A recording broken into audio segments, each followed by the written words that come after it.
Parece que está todo mundo comprando. No metrô, eu sempre vejo pelo menos 5 pessoas lendo o Código da Vinci. É o assunto do momento. É uma aventura. Eu vi as provas pessoalmente. Tem gente que não sabe da Última Ceia. Eu fico surpresa. Nossa, você não sabia? Parece que os pontos de vista divergem. Ele misturou verdade e ficção. A gente não sabe onde acaba uma e começa a outra. Eu acho que tudo que ele escreveu é verdade. A gente quer acreditar. Eu não acredito. Mas apesar da controvérsia, eis um fato que não tem contestação. Nesta era moderna, com tantos meios eletrônicos de entretenimento, o Código da Vinci, um fenômeno de vendas escrito por Dan Brown, conseguiu o inimaginável. Pessoas do mundo inteiro realmente pararam para ler o livro. Quem iria imaginar que isso poderia acontecer?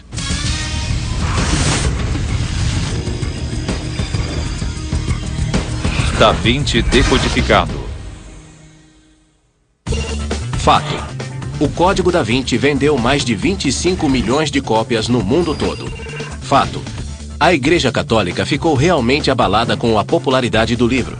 Em março de 2005, o cardeal Tarcísio Bertone foi eleito para liderar uma campanha de boicote ao Código da Vinci e para falar publicamente contra um dos seus conceitos centrais: o de que Jesus teria se casado com Maria Madalena, gerando uma linhagem de descendentes que continua até hoje. Na sua página de abertura, o livro afirma que a existência de uma misteriosa sociedade secreta chamada Priorado de Sião é um fato. A missão do priorado, segundo o código, seria guardar e proteger um segredo capaz de abalar a fé dos fiéis, o de uma linhagem real de descendentes de Cristo. Essa ideia de que Jesus teve descendentes sugere a existência de toda uma linhagem alternativa do cristianismo, menos relacionada à igreja e mais a essa linhagem secreta de descendentes. O Código da Vinci revela uma lista secreta de líderes repleta de figuras históricas famosas como Isaac Newton, Victor Hugo e Leonardo da Vinci. Eles teriam jurado manter e proteger os descendentes da divina linhagem sanguínea do Cristo. Bem, sabemos que as pessoas creem em Jesus, mas será que elas acreditam na existência de uma sociedade secreta como o Priorado de Sião? Eu acredito que as sociedades secretas existem. Meus avós são ingleses e pertenciam a uma sociedade secreta. Trabalhei com um deputado e um senador norte-americanos e sei que nem tudo é revelado. Na verdade, o que não se sabe é até que ponto eles realmente controlam as São coisas. secretas, a gente nunca Nunca vai vamos saber. O fato é que todo mundo adora uma sociedade secreta, real ou imaginária. Todos gostam de sentir aquele arrepio de saber que coisas sinistras estão acontecendo. As pessoas querem controlar seu ambiente, querem controlar outras pessoas e quem tem um conhecimento secreto que outros não têm, possuem um certo poder. Creio que essa é uma das razões por trás das sociedades secretas. E onde o Priorado de Sião se encaixa nesta questão de sociedade secreta? Rumores sobre este grupo misterioso começaram a vazar no início da década de 80 com a publicação de 2 livros, O Santo Graal e a Linhagem Sagrada e O Legado Messiânico, ambos escritos por Michael Bagent, Richard Lee e um roteirista de televisão chamado Henry Lincoln. Ninguém sabe nada sobre o Priorado de Sião, além do que está em O Santo Graal e a Linhagem Sagrada e O Legado Messiânico. Michael Bagent, Richard Lee e eu conversamos com pessoas que se dizem membros do Priorado de Sião. Não sei se tal organização existe. Só sabemos o que algumas pessoas que se dizem membros dessa organização nos contam. Segundo o Código da Vinci e segundo o Santo Graal e a linhagem sagrada, a versão ortodoxa mais aceita é a de que se trata de uma sociedade secreta que existe há 1000 anos. 1000 anos sem que ninguém soubesse o que eles estavam fazendo. Aparentemente, o priorado fez um belo trabalho para se manter na clandestinidade. Como foi então que Lincoln encontrou sua pista? Começou em 1969, durante suas férias na França, quando ele comprou um livro de bolso chamado The Accursed Treasure of René Le Chateau, de Gerard de Sède. Trata-se da história verídica de um padre do século XIX chamado Berenguer Saunier, que viveu no sudoeste da França e supostamente descobriu uma série de pergaminhos escondidos num dos pilares da igreja. Os pergaminhos foram reproduzidos no livro. Segundo Sède, eles contêm mensagens secretas. Mensagens que ele misteriosamente deixou sem tradução. Quando descobri que conseguia ler a primeira mensagem secreta diretamente do livro, me perguntei por que ele não havia publicado, porque o que a mensagem dizia era: este tesouro pertence a Dagoberto II, o rei, e ao Sião, e lá ele está morto. Era o que a mensagem dizia. E foi onde comecei. Mas o que seria o tesouro? Lincoln entrou logo em contato com Sed, que o direcionou a uma coleção de documentos da Biblioteca Nacional de Paris. Os documentos chamavam-se dossiês secret ou documentos secretos. Nos documentos secretos há genealogias. Eles foram datilografados, mas supostamente se baseiam numa série de fontes, inclusive nos pergaminhos que haviam sido encontrados. Em boa parte eram genealogias. Mas quando se fala de algo que recua ao tempo de Jesus, então não é simplesmente uma árvore genealógica, é uma floresta. É a partir daí que a lenda do priorado realmente ganha força. Segundo os documentos, o priorado existia desde 1099 e tinha inclusive seu próprio exército, o dos Cavaleiros Templários. Na época havia um grupo de cavaleiros que juraram proteger os peregrinos que iam à Terra Santa e que se tornou muito importante durante as cruzadas. Os Cavaleiros Templários formaram uma organização extremamente poderosa em toda a Europa durante cerca de 200 anos. Ela tinha recursos imensos, principalmente porque todos os que se juntavam a ela doavam todos os seus bens materiais. Era a força de elite da época. Então havia uma organização secreta cuidando de uma complexa árvore genealógica e que mantinha seu próprio exército. Por qual motivo? Segundo seus próprios documentos, os templários surgiram especificamente para proteger os descendentes dos merovingios e para colocá-los em posições de poder, com base no entendimento de que seriam os legítimos herdeiros do trono da França. Mas o que é um merovingio? Os merovingios foram uma dinastia franca. Eu digo franca em vez de francesa porque a França não existia na época, mas seu território era em boa parte o que é hoje a França moderna. O primeiro rei da linhagem merovíndia foi Meroveu, governante dos reinos francos no início do século V. É mais fácil encontrar lendas do que fatos sobre Meroveu. Como, por exemplo, a que diz que seu pai era um peixe. Foi essa a lenda que colocou na cabeça de Henry Lincoln uma ideia muito explosiva. Estávamos na minha casa conversando sobre isso, e alguém comentou que havia algo estranho sobre os merovingios. Nessa hora, pode-se dizer que a ficha caiu. E o peixe, é claro, foi um dos primeiros símbolos de Jesus. Estaríamos falando sobre descendentes de Jesus? E foi assim que a ideia surgiu. Lincoln e seus colegas autores acreditavam ter encontrado mais uma ligação entre Jesus e os merovingios. Eles alegam que o merovingio chamado Teodorico foi coroado líder de um principado judeu na antiga região de Septimânia, no sul da França. Disseram também que ele era conhecido como Rei dos Judeus e que era um descendente direto da casa de Davi, o que o colocaria no ramo genealógico dos descendentes de Jesus. Daí nasceu também a hipótese controversa por trás de o Santo Graal e a linhagem sagrada e mais tarde do Código da Vinci de que os merovingios seriam os reais descendentes de uma união entre Jesus e Maria Madalena e de que o priorado de Sião fora criado para proteger tais descendentes. Mas o que é que tudo isso tinha a ver com Bérenger Saunier e René Le Chateau? Para isso teríamos que voltar a 679 d.C., quando o rei merovingio Dagoberto foi assassinado. Conta-se que o filho de Dagoberto foi salvo e levado em segurança à casa de sua mãe, que seria hoje o vilarejo de René Le Chateau, onde Saunier aparentemente encontrou um tesouro. O que nos traz de volta à mensagem secreta que Henry Lincoln encontrou no livro de Gerard Sed. Seria a linhagem secreta o verdadeiro tesouro de René Le Chateau? Essa descoberta transformou o pobre Saunier num homem rico? Os documentos secretos não oferecem resposta, mas sim uma lista que inclui alguns dos nomes mais famosos da história. Sua participação nessa lista não só coloca em questão suas vidas e carreiras, mas desafia a história da humanidade como a conhecemos.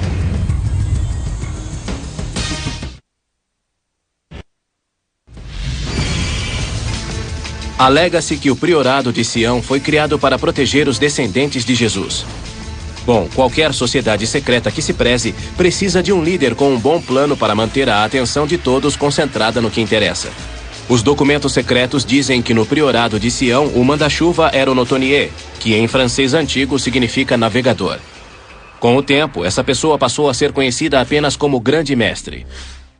Na época da investigação de Henry Lincoln, o cargo pertencia a um homem chamado Pierre Plantard.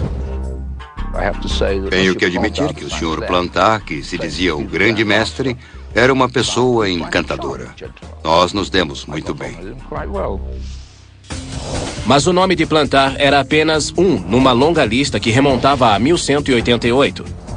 Uma lista respaldada nos documentos secretos com nomes de peso, como o de Botticelli, um dos maiores pintores do início da Renascença, Victor Hugo, autor de O Corcunda de Notre Dame e Os Miseráveis, o famoso cientista Sir Isaac Newton e, é claro, Leonardo da Vinci.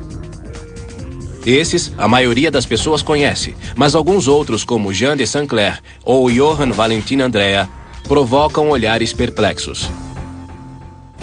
Alguns acreditam que essa mistura de famosos e desconhecidos dá à lista veracidade. Se você fosse fazer uma lista, incluiria desconhecidos? Há certas coisas que grande parte das pessoas na lista tem em comum. Na maioria são alquimistas, por exemplo. Ou pelo menos se envolveram no que a igreja antigamente chamaria de experiências heréticas. Este belo rapaz, por exemplo, Nicolas Flamel, supostamente o grande mestre do priorado entre 1398 e 1418. Recentemente ele voltou à fama como personagem do primeiro livro de Harry Potter. Nicolas Flamel é o personagem que dá a Harry Potter a Pedra do Feiticeiro. Na realidade, é a pedra filosofal que todos os alquimistas procuravam, porque imaginavam que com ela poderiam transmutar chumbo em ouro. Mas o que ele teria a ver com alguém como Isaac Newton, que foi um cientista e matemático do século XVII e um sujeito bastante sensato? Afinal, foi ele quem nos deu a lei da gravidade, não foi? O estudo científico pelo qual ele é famoso é uma parte minúscula do que ele escreveu. Todo o restante foi dedicado à exploração da simbologia bíblica, da mitologia profética. Sabemos que, além da gravidade e da ótica, ele se interessava também pela alquimia, de forma que tinha interesses que chamaríamos de esotéricos e ocultos.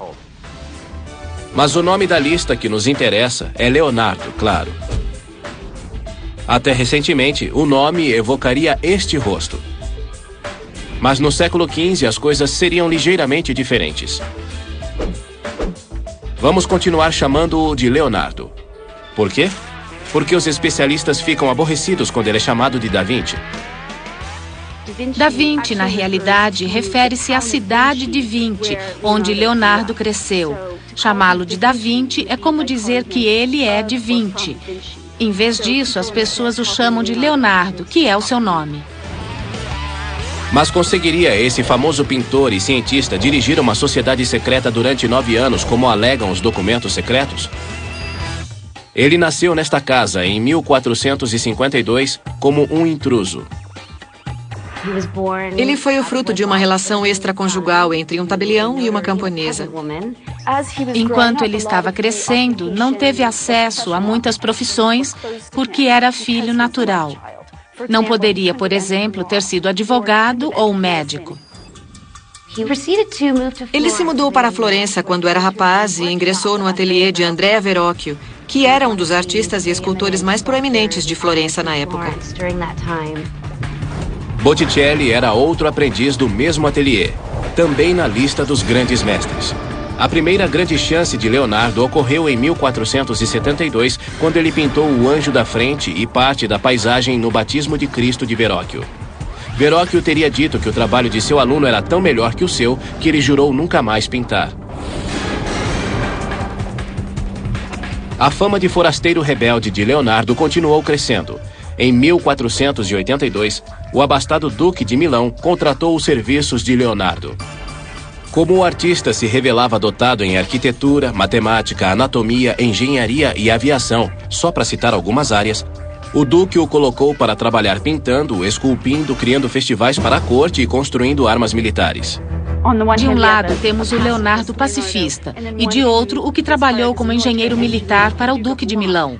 É uma contradição que caracteriza a personalidade dele. Muitos acreditam que foi essa natureza dual o que fez de Leonardo um homem de segredos e um líder perfeito para o priorado de Sião. Inclusive, o Código da Vinci atribui a Leonardo a criação de um misterioso dispositivo que seria perfeito para esconder as informações mais secretas do priorado. Chamava-se Cryptex e funciona assim. Escreve-se uma mensagem secreta num papiro que é enrolado num vidro contendo vinagre. Ambos são inseridos e selados num cilindro que requer um código alfabético especial para ser aberto. Em resumo, é um cadeado de bicicleta supervalorizado. É uma série de cilindros que permitem ou não a passagem de uma pequena chave por cima. No alinhamento correto, a chave passa facilmente por aqui, sem quebrar o tubo de vidro.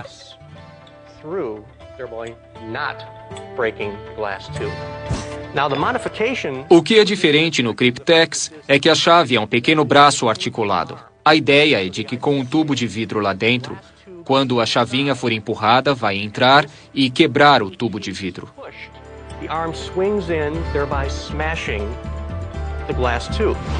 Liberando assim uma dose destrutiva de vinagre que, segundo o Código da Vinci, imediatamente dissolveria o papiro, mantendo os segredos a salvo do inimigo. Vamos ver como e quando funciona. Para retirar, temos que alinhar o código correto, Sofia.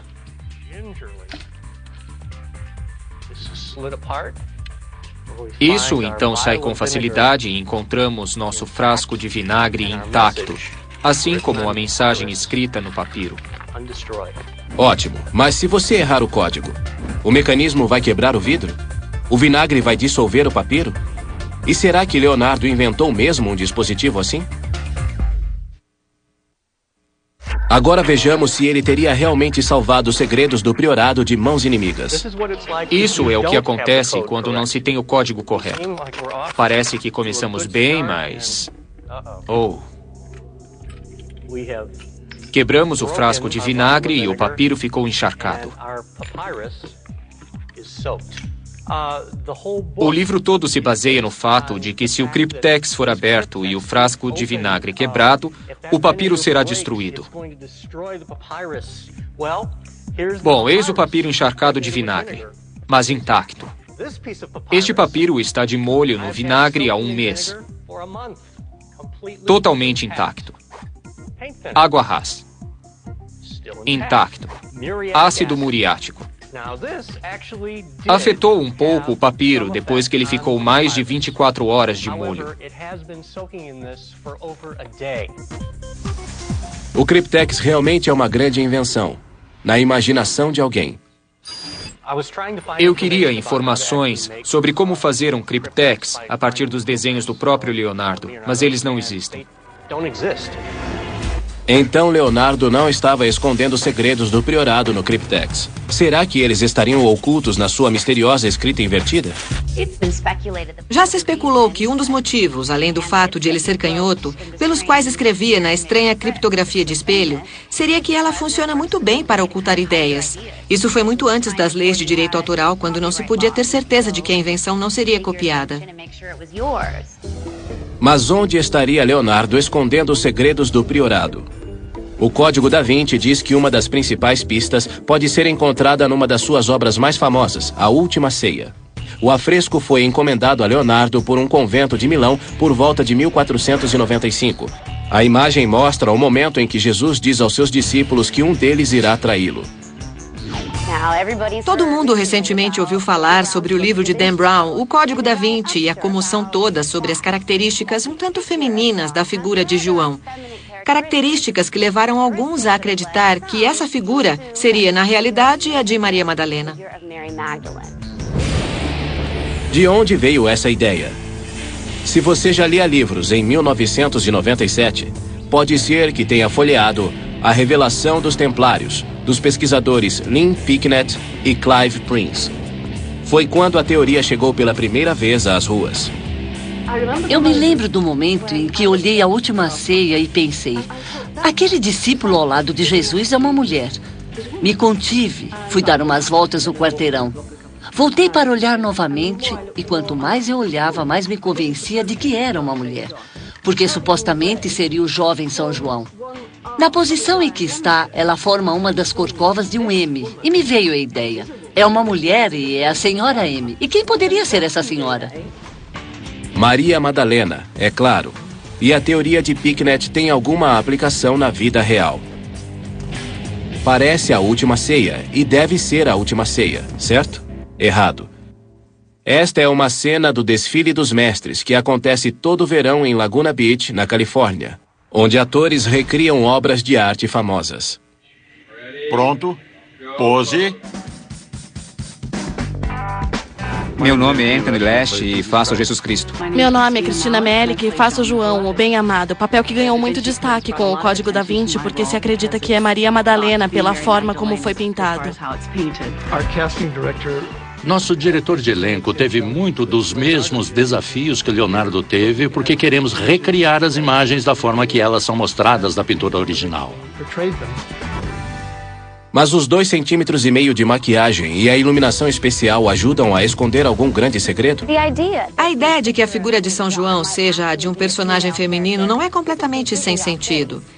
Ele se destaca como significativamente mais jovem, mais inocente e suscetível que os demais. Isso se encaixa na tradição bíblica. São João era o mais novo e tinha também um relacionamento emocional e muito próximo de Cristo. Por isso, não é totalmente estranho presumir que ele tenha características um tanto femininas. Os pintores durante a Renascença geralmente retratavam neófitos ou apóstolos como mais jovens e mais femininos para mostrar sua posição de inferioridade em relação a Jesus. De forma que na última ceia, João é interpretado e retratado de uma forma bastante típica. No quadro da última ceia, Jesus supostamente estaria com os 12 apóstolos. Mas se Maria substituiu João, aonde João foi? Será que saiu para comprar pão sem fermento para o Seder? E o M? Estaria o grande mestre do Priorado de Sião querendo nos mandar uma mensagem? Existe um certo formato em V entre a figura do Cristo e as figuras dos apóstolos que estão em ambos os lados. Talvez seja uma alusão ao M de Maria, de Madalena. Mas pode também ter sido apenas uma questão de composição para Leonardo. Talvez, deixando espaço vazio em torno de Cristo, ele tenha simplesmente mostrado o quanto ele era especial no contexto. Mas há um outro mural religioso onde realmente existe um M bem evidente. Vejam só. O M foi colocado no altar da igreja de Notre-Dame de France, em Londres. O artista que o colocou ali foi Jean Cocteau, famoso poeta, cineasta e artista surrealista, também supostamente grande mestre do Priorado de Sião entre 1918 e 1963. Era um homem que se sentia à vontade, fazendo parte de um mundo secreto. Ele era parte da comunidade de artistas homossexuais masculinos, numa época em que a homossexualidade simplesmente não contava com a aprovação da sociedade em geral. No fim da vida, Cocteau encontrou a religião e passou a criar obras de arte para igrejas espalhadas pela Europa. Seu altar M em Notre-Dame de France foi pintado em 1960, mas é apenas parte de um mural maior. Um mural que, segundo alguns, tem tantas mensagens secretas quanto a Última Ceia de Leonardo da Vinci. Ele mostra uma cena de crucificação, e eu digo de crucificação, e não da crucificação, porque só se vê o homem na cruz dos joelhos para baixo. Não se conhece a identidade da pessoa que está na cruz. Todos presumem que é Jesus, principalmente porque é um mural numa igreja católica. Há um homem de perfil e só se vê um dos olhos que tem forma de peixe, o que é interessante, porque o peixe é um dos símbolos cristãos mais antigos. Estaria Cocteau dizendo que o homem com o olho em forma de peixe era Jesus, vendo alguém ser crucificado em seu lugar? Já se sugeriu isso. É uma noção bastante radical que se encaixaria na ideia de que o priorado desafiava as crenças tradicionais cristãs. Mais alguma coisa? Há um sol negro, que é um símbolo alquímico, e uma rosa enorme aos pés da cruz. A rosa pode simbolizar a Virgem Maria, ou talvez outra Maria, Maria Madalena. Mas a rosa é também um antigo símbolo de segredo. Há 2 lugares onde há séculos se encontra uma rosa. Um é o confessionário da Igreja Católica e, às vezes, em Bruxelas, as prostitutas colocavam uma rosa na cabeceira da cama, simbolizando que guardariam segredo tão bem quanto um padre. A rosa significava: seus segredos daqui não sairão. Elas estavam sob o símbolo da rosa. Existe uma outra teoria por aí. A de que os grandes mestres do priorado tinham a tradição secreta de se autorretratarem em suas obras de arte. Alguns dizem que esta figura na Adoração dos Magos é um autorretrato de Leonardo da Vinci e que uma versão mais velha do artista aparece em A Última Ceia. No mural de Cocteau, é bastante óbvio que este rosto é o rosto do próprio artista. Não há dúvida de que é um autorretrato do artista no primeiro plano. O interessante foi que ele se colocou de costas para a cruz. Com certeza parece que Cocteau estava tentando passar algo bastante radical, como Leonardo da Vinci ao se retratar de costas para Jesus na Adoração dos Magos e na Última Ceia. Pode ser algo que Cocteau simplesmente copiou das pinturas de Leonardo da Vinci ou pode ser parte de uma tradição artística secreta underground que o priorado de Sião conhecia. Se a tradição vai continuar, é preciso começar em algum ponto, e nem todos concordam que Leonardo colocou a si próprio em seus quadros. Criamos na história moderna essa ideia do gênio artístico como alguém acima e além do papel social em que foi colocado. Mas Leonardo viveu na Renascença, num período em que os artistas estavam começando a surgir como algo além de um trabalhador braçal. Ele não teria influência social suficiente para se incluir assim num quadro. E arriscar mensagens secretas num quadro como A Última Ceia poderia ter-lhe custado a vida, ou pelo menos seu ganha-pão. Não existe prova concreta de autorretrato, mas e aquele misterioso M no altar diante do mural de Cocteau em Notre-Dame-de-France? Será que ele estava nos dando alguma pista sobre o priorado de Sião e Maria Madalena? A única coisa que se pode realmente afirmar é que o que para uns são escolhas de composição, para outros são temas de conspiração. E como não se pode provar realmente que esses grandes mestres do priorado estavam usando letras para codificar mensagens em suas obras, que tal números? Uma série muito especial de números. Fora de sequência, eles não significam nada, mas na ordem correta têm significados ocultos e podem assumir proporções divinas. Segundo o Código da Vinci, há uma extraordinária sequência de números que o grande mestre do priorado de Sião usava para codificar mensagens secretas. Além disso, o livro alega que os mesmos números regem a perfeição, a arte, a natureza e até o corpo humano. Faz, portanto, sentido que o grande mestre Leonardo da Vinci soubesse tudo sobre os números especiais e que os tenha usado para criar suas obras-primas. Mas o que são esses números? Eles ficaram conhecidos como a sequência de Fibonacci, em homenagem ao matemático italiano do século XII. Estes são os números de Fibonacci. Eles são fáceis de entender. 1 mais 1, 2. 1 mais 2, 3. 2 mais 3, 5. 3 mais 5, 8 e por aí vai. O Código da Vinci alega que esses números estão em toda parte na natureza. Por exemplo, o número de pétalas e folhas nas flores e plantas geralmente é um número de Fibonacci. Inclusive, a disposição das sementes no miolo das flores parece se adequar à sequência de Fibonacci. Na pinha ou no girassol, por exemplo, temos espirais em sentido horário e anti-horário. Geralmente, o número de espirais horárias e anti-horárias são números de Fibonacci consecutivos. O que é mais notável sobre esses números é que depois dos primeiros dígitos, a relação entre dois números de Fibonacci consecutivos é sempre 1,618, mais conhecido como π ou proporção áurea. Como esses números aparecem frequentemente na natureza, as pessoas lhes atribuem propriedades místicas. Não há dúvida de que o Código da Vinci é uma boa história, mas ele está certo quando diz que Leonardo usou a proporção áurea em seus quadros? Acho que ele não seguia uma regra rígida. Ele encarava sua arte muito mais como se estivesse recriando a grande engenharia da própria natureza. Geometria e proporção eram importantíssimas para ele. Leonardo da Vinci ilustrou um livro para outro artista chamado A Divina Proporção. Mas fora isso, ele não parece ter usado a proporção áurea em nenhuma de suas obras. É agradável pensar que sim, mas acredite, não existe qualquer indício nesse sentido. Então, Leonardo não era um discípulo da proporção áurea.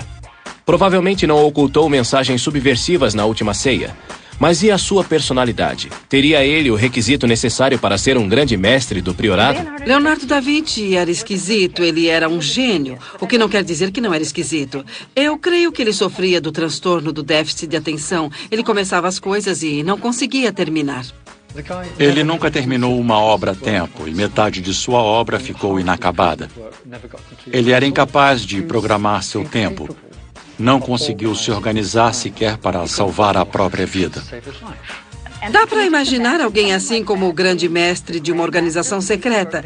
Ele acabaria esquecendo as atas. Mas e os outros 25 grandes mestres na famosa lista do Priorado de Sião? É o tipo de lista grandiosa que se monta com nomes fantásticos para criar um pedigree maravilhoso. Botticelli, Victor Hugo, Claude Debussy, Jean Cocteau. Isaac Newton e Leonardo da Vinci. Suas histórias foram extremamente bem pesquisadas e ninguém encontrou sequer um documento relacionado ao Priorado de Sião. Embora a lista esteja repleta de alquimistas, artistas e pensadores radicais, aparentemente eles só têm uma coisa em comum. Estão todos na lista. Eu acho que é divertido, eu vou criar umas listas assim. Tipo, as 6 etapas até Kevin Bacon. É assim que é a lista dos grandes mestres. Alguém então falsificou uma lista inteira de grandes mestres. Será que toda a história do Priorado de Sião foi inventada? Há dois extremos na forma de ver o Priorado do Sião.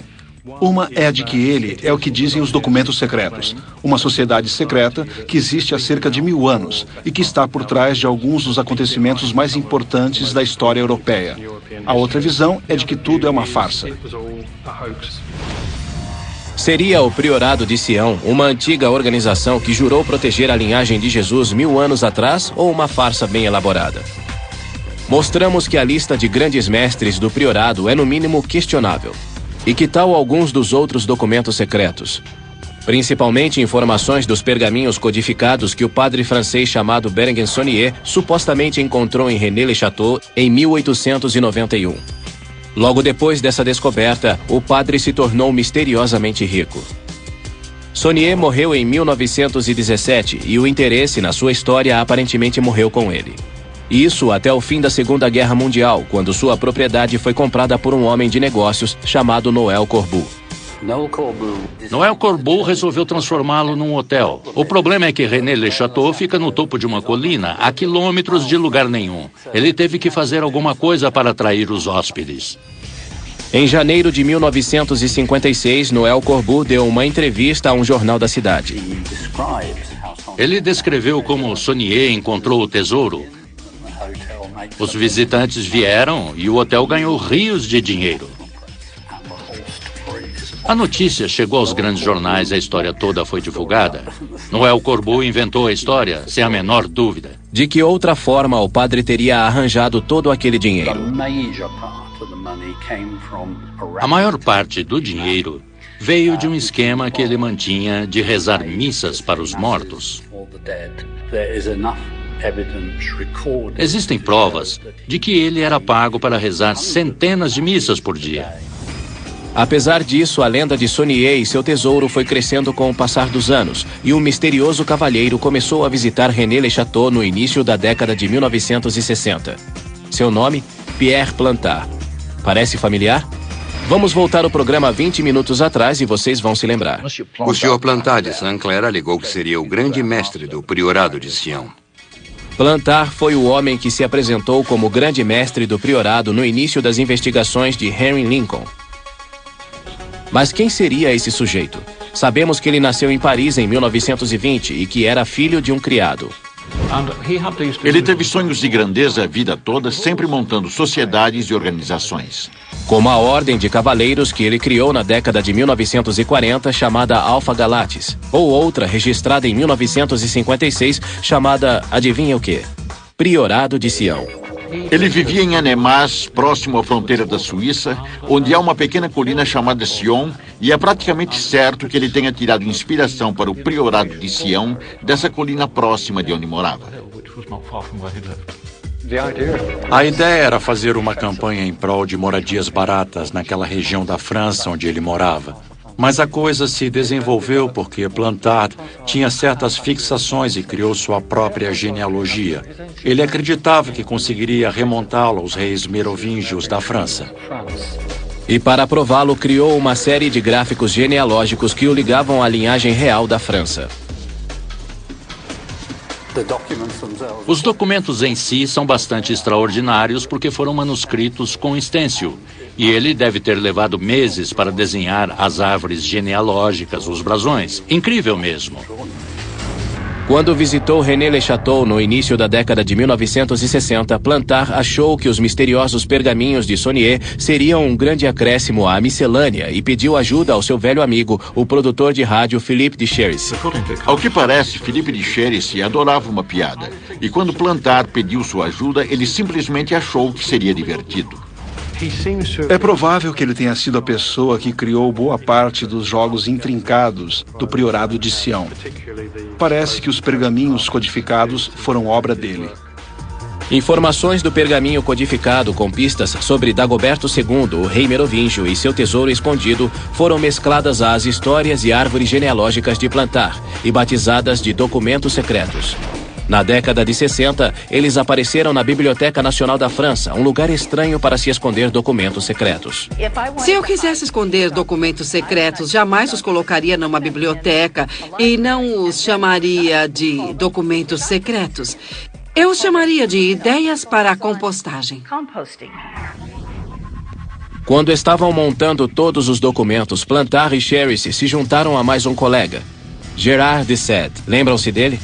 Ele escreveu o livro The Accursed Treasure of René Le Chateau, que se tornou a chave para 2 verdadeiros best-sellers: O Santo Graal e a Linhagem Sagrada e O Código da Vinci. Tudo o que de Sade escreveu, ele recebeu de Plantard. Plantard era a fonte.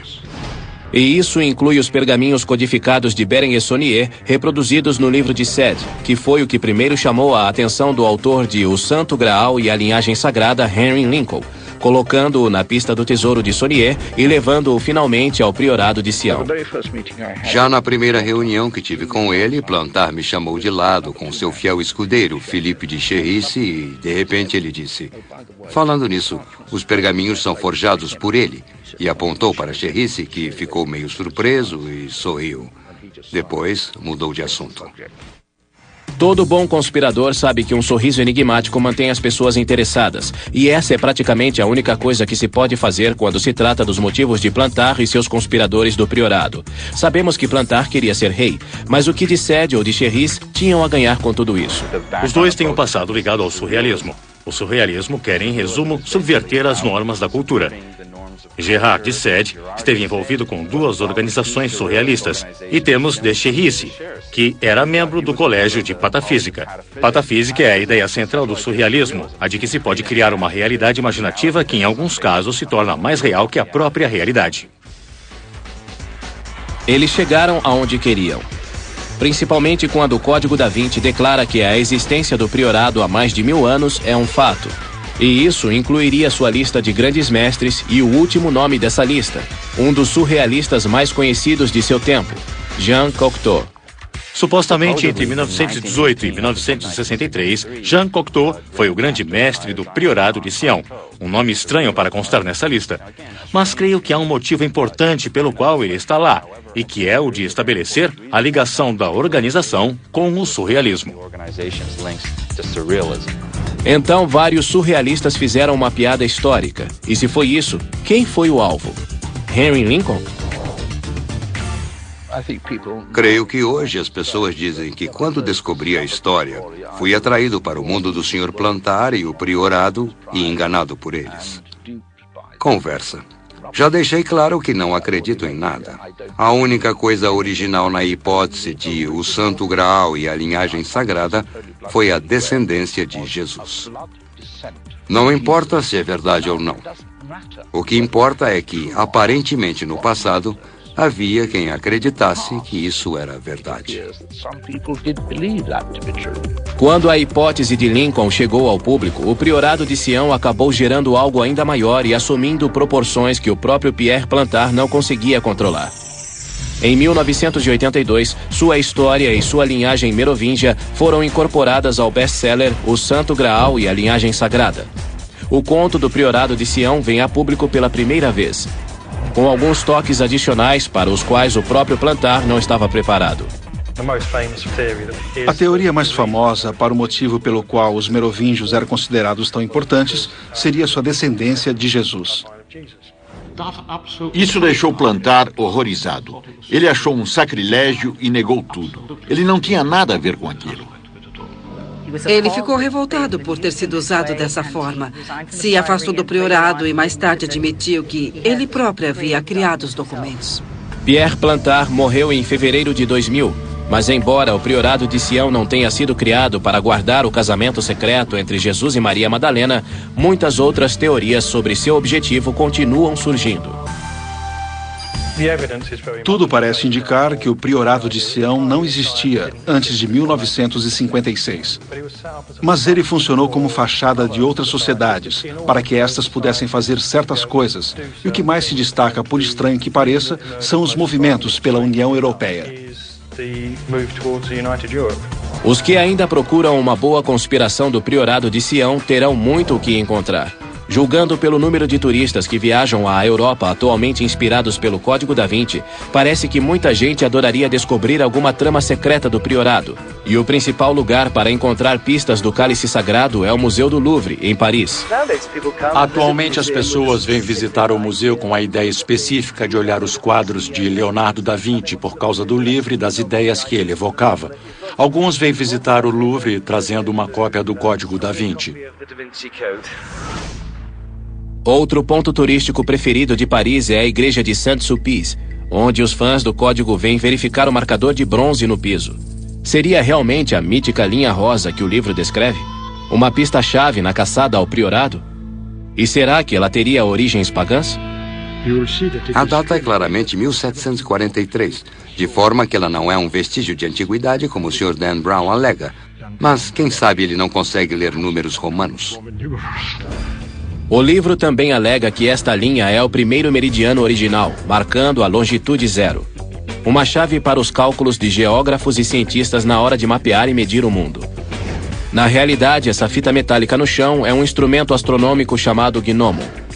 A luz do sol brilha por uma lente cruzando a linha ao meio-dia todos os dias. O dispositivo foi instalado quando a igreja foi construída para que o padre pudesse calcular a Páscoa.